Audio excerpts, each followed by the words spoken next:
yani mikakati ya kitima. Alipanga walipangwa watu kwa ajili ya kuja kutaka kuzomea, wakashindwa kuzomea, wakaamua kukaa kimya. Wale walipangwa. Kwa hiyo mimi sehemu ambazo zinapangwa, yani ujue unaenda mahakamani watu wamepangwa. Wanapangwa ni waumini wake wale. Wale ni waumini wake. Na kwanza unatakiwa ujue msiba wa Kardinali Pengo ni msiba wa watu walioenda pale, unaona ni watu wenye hela zao.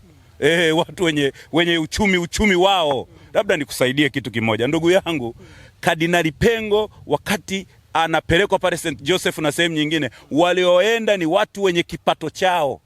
Sawa? Na watu wenye kipato chao wana mambo kama mawili hivi naweza nikayazungumza. Moja, waziri mkuu wa sasa hivi baada ya Dr. Samia kuingia madarakani aliamua kuwaambia Watanzania na viongozi wa serikali nyingine tofauti ni namna ambavyo utambulisho umegusia kidogo wakati tuingie kindani kidogo. Utambulisho wa viongozi kwenye siku ile ya kumwaga Kardinali Pengo. Tumeona wastaafu wakina Warioba, wakina Majaliwa walivyotambulishwa, shangwe zilikuwa nyingi sana, lakini imeleta sura tofauti kwa hawa ambao wako madarakani sasa hivi. Alivyotambulishwa makamu wa rais, lakini pia alivyotambulishwa na waziri mkuu wa Said Mjuru, imekuwa tofauti. Ile imezua maswali mengi kwa watu, labda pengine hawa hawakubaliki kwenye jamii. Watanzania hawana furaha nao viongozi waliokuwa nao sasa hivi. Watanzania wana furaha na mahaba makubwa kwa viongozi ambao wamepita hapo nyuma. Yona, umeliona hili, kila mtu anaongea lake. Wewe kwa upande wako ulivyoiona picha ile, imejenga taswira gani kwako? Picha kama zile wala sina nazo shida, kwa sababu waziri mkuu anatembea nchi nzima, anazunguka, anakagua miradi. Tumemuona wananchi wanampokea kwa shangwe na nderemo na vifijo. Waziri mkuu wa sasa, yani Daktari Mwigulu Lameck Nchemba, anatembea mikoani. Alikuwa yuko kanda ya kaskazini nafikiri paka sasa hivi. Maana yake tunamuona anavopokelewa na Watanzania ambao hawajapangwa. Watanzania wa kawaida ambao hawajapangwa. Wale walipangwa. Yani mikakati ya kitima. Walipangwa watu kwa ajili ya kuja kutaka kuzomea, wakashindwa kuzomea, wakaamua kukaa kimya. Wale walipangwa. Kwa hiyo mimi sehemu ambazo zinapangwa, yani ujue unaenda mahakamani watu wamepangwa. Wanapangwa ni waumini wake wale. Wale ni waumini wake. Na kwanza unatakiwa ujue msiba wa Kardinali Pengo ni msiba wa watu walioenda pale, unaona ni watu wenye hela zao. Watu wenye uchumi wao. Labda nikusaidie kitu kimoja. Ndugu yangu, Kardinali Pengo wakati anapelekwa pale St. Joseph na sehemu nyingine, walioenda ni watu wenye kipato chao. Sawa? Na watu wenye kipato chao wana mambo kama mawili hivi naweza nikayazungumza. Moja, waziri mkuu wa sasa hivi baada ya Dr. Samia kuingia madarakani aliamua kuwaambia Watanzania na viongozi wa serikali, watumishi wa umma na wengine hao wafanyabiashara kwamba fanyeni kazi kwa misingi ya nchi. Manake watumishi wa umma wasimamie miradi kweli kweli. Yani kama wamekupa bilioni 1, simamia mradi wa bilioni 1 uonekane. Sasa baadaye watumishi wa umma wamezoea kukaripiwa na Dr. John Pombe Magufuli kipindi kile.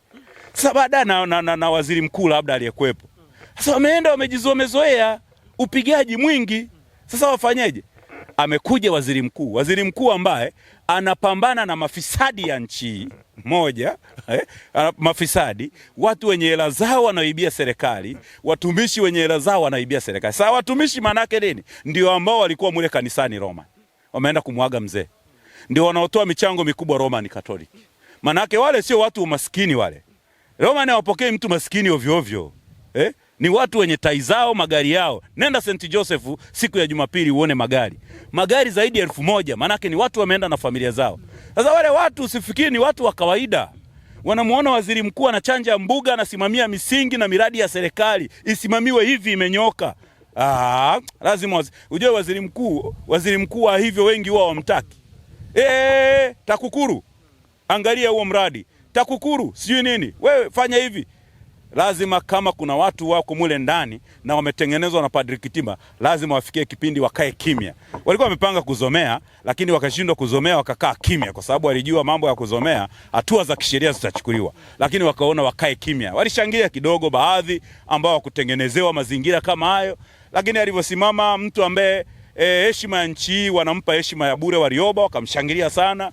Lakini sijui kwa nini walishangilia. Kassim Majaliwa naye alitoka serikalini juzi, kwa sababu ukiniambia kama wamekataa kushangilia serikali ya sasa hivi eti kwa sababu ya tarehe 29 Oktoba aliyekuwa waziri mkuu ni Kassim, tarehe 29 Oktoba.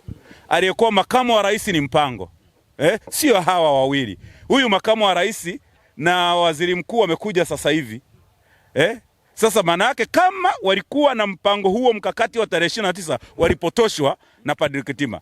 Lakini kama ni miradi ya serikali, waziri mkuu ataendelea kuchanja mbuga na kusimamia misingi ya serikali, ndugu yangu. Unavyoona unasema mkakati ambao ulitengenezwa na Padri Kitima na Ruwaichi. Padri, andika tena hivi, ona, mkakati wa shangilia watu wasiokuwa na heshima kama Warioba ni mkakati uliopangwa na Askofu Ruwaichi na Padri Kitima. Andika kabisa hivi.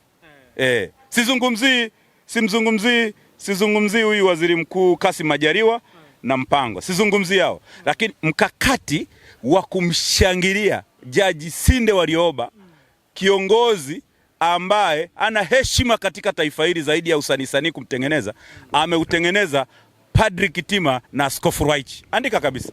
Lakini mbona sababu ukiangalia kwa namna unavyozungumza, lakini siku ya pili alipata nafasi ya kutoa hotuba makamu wa rais kule alipoenda kuzika Pugu kwenye hija kule. Neno ambalo alizungumza akasema ya kwamba moja kati ya kitu ambacho anatamani na yeye siku moja asimame mbele za watu wa wananchi, aone watu wakimshangilia kama ambavyo alishangiliwa Majaliwa, Mpango na Warioba pale kanisani ambapo kwa posta, kanisa la Posta. Anatamani na yeye pia anatamani, anaona huo wivu. Huoni kama ya kwamba kauli yako na yeye makamu wa rais kama zinakinzana? Inaonyesha kwamba nao pia wameona kwamba kuna tatizo, kwamba nao wanahitaji kupata hizo sifa kama ambazo walipata wengine. Makamu wa rais ni mtu mkubwa sana. Ni mtu mkubwa sana. Kwa hiyo mawazo yake huwa napendelea yawe mawazo yake, lakini kiongozi wa nchi utakiwi kutafuta sifa za kushangiliwa. Wewe chapa kazi. Ukichapa kazi watu watakushangilia, ndugu yangu. Manake niambie hivi, wakati wa Warioba watu walipanga foreni ya kutafuta unga wa Yanga. Labda nikusaidie. Yaani wakati Warioba akiwa kiongozi, watu walikuwa wanashindwa kula hata mlo.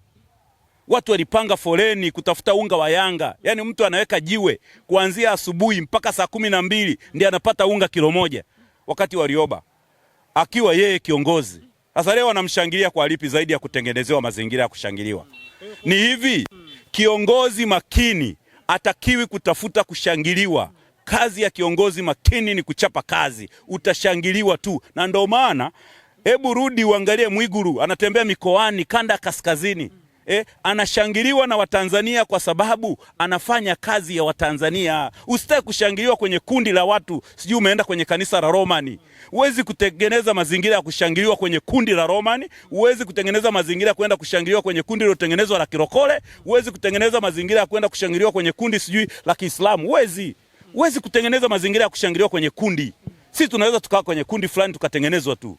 Lakini ukweli ni kwamba kiongozi makini anashangiliwa na Watanzania kwa kazi aliyoifanya. Kwa hiyo makamu wa rais kama anataka kupendwa na kushangiliwa huko mbeleni ya kistaafu, afanye kazi ya Watanzania. Waziri mkuu ufanya kazi ya Watanzania. Achana na mafisadi ambao watatengeneza mazingira ya kukuzomea. Acha wakuzomee, lakini mwisho wa siku umefanya kazi ya watu maskini, watu wanyonge kama wakina Joseph Yona, hakika tutakushangilia na unachapa kazi vizuri. Neno moja la mwisho kwa haya ambayo tumeyazungumza, leo limetokea katika msiba wa Askofu Pengo Kardinali. Na neno moja la mwisho ninachozungumza ni kwamba kilichotokea pale kilikuwa kimepangwa, kwa sababu lile ni kundi moja lenye imani moja. Kwa hiyo mkuu wa kundi hilo anaweza akawatengeneza na akawatengenezea impurities, sawa, akawatengenezea sumu kuhakikisha mnamzomea mtu fulani. Kwa hiyo mimi sina shida na hilo. Kwa hiyo ndio maana anasema kwamba kiongozi makini, kiongozi mwenye uwezo aongoze wananchi, ahakikishe kwamba anatekeleza miradi yote ambayo inatakiwa itekelezwe kwa wananchi. Watanzania wanataka barabara, Tanzania wanataka miundombinu, wanataka maji. Sasa ukifanya hayo mambo yote kama Mwigulu anavyopita, kuna shida gani? Utashangiliwa tu mbeleni huko. Tutakushangilia si wanyonge, wala wasiwe na wasiwasi. Wasitafute sifa za kawaida kwenye kundi la watu ambao wanaenda kuzika, baadaye kwenda kumzika mpendo wao, wanaenda kushangilia na kuzomea watu. Upuzi mtupu. Asante.